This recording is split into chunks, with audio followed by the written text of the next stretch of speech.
ఆకాశంలో అలలాగా పోయే ఆ పక్షులనే చూడు. అనుకున్న గమ్యమెంతున్న గాని అవి ఆపవు తమ పరుగు. నీ చుట్టూ ఉన్న ప్రతి ఒక్కటి లక్ష్యంతో బతుకుతుంది.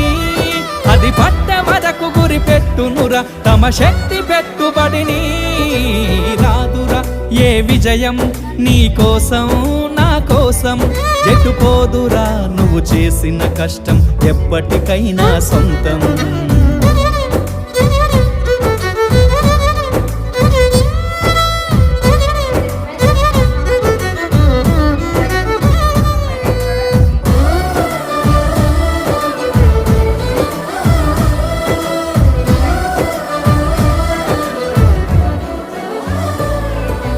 ఎంత చేసినా ఎదగలేదని దిగులు చెందబోకు. ఆ లోపమేడుందో మనసు